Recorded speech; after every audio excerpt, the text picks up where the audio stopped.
माननीय सभासद, माननीय सभापति जी,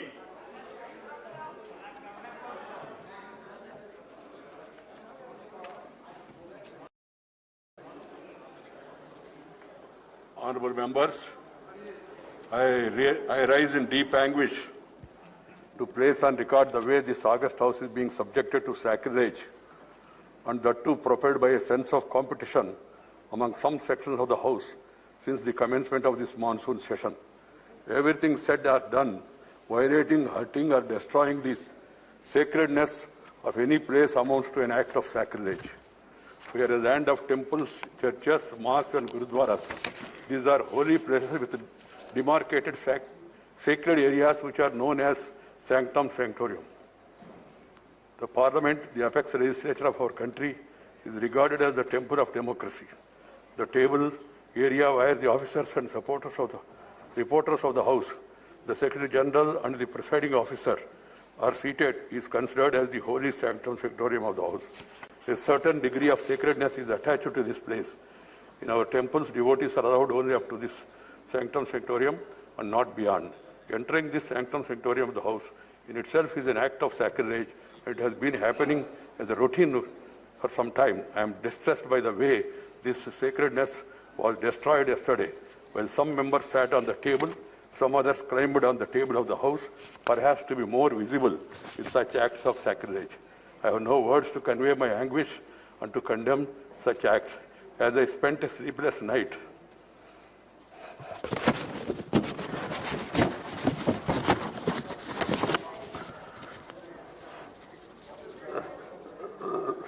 last night, I struggled to find out the provocation or reason for forcing this August House to hit such a low yesterday. A discussion on agriculture problems and solutions was listed. There can be difference of opinion and there can be a specific demand from anybody. They could have discussed it in the House, protested and voted against this thing. And you have got every right, members have got every right to demand for it withdrawal also. But it is for the government to act. You can't force the government to do this or not to do this. Different kinds are admitted by chair. Language used by the list of business is drafted in such a way that it is acceptable to all sections of the House without denting the thrust of the issue to be discussed. It happened yesterday too, and the chair has been doing it for a year. I find it difficult to understand as to why the subject was listed in the list of business for yesterday would have prevented any member to raise any issue concerning the farm sector, including 3 farm bills that some members were keen to raise in the House and even demanding their withdrawal. Yesterday was a golden opportunity for the concerned members to have gone on record with their positions on all issues relating to the right of the farmers. But it was not to the, please have the decency at least, and the chair is saying something at least to hear it. You may not agree, that's a different matter. The positions on all issues to the right of farmers, but it was not to be, as the sole intention seems to be, not to allow the House to function. Sir, 35 bills have been passed. Right at the start of the proceedings of the House yesterday, I have cautioned them not to take up the listed discussion on farm sector. And then, what is worrisome, some members of the House have caught the sad moments of sacrilege in the House yesterday and posted it on the social media.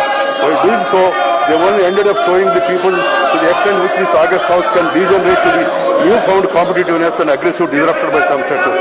I was very sad. I am deeply anguished, and also the nation also is anguished. As the chairman of the House, I am sacred to visualize implications and consequences of such competitive acts of sacrilege in our temples of democracy. I earnestly appeal to the collective conscience of this House to seriously reflect on what happened yesterday, to explore the remedies, if any failure to do would certainly amount to a setback to our parliamentary democracy, and to make it irrelevant. I would like to remind all of you that we begin to celebrate 75 years of our independence in a few days from now. The choice before each one of you is very clear. Either to be best parliamentarian or the worst disruptor. The choice is yours. And I am told that some people have complained about not showing this in the Rajya Sabha. I don't know why Rajya Sabha TV is not showing. This also can be shown. I have no problem. I don't want to run the House like this. I am adjourning the House to meet at 12 a.m.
Well, hello and welcome. You're watching India Fights Back with the host Rajat Kane.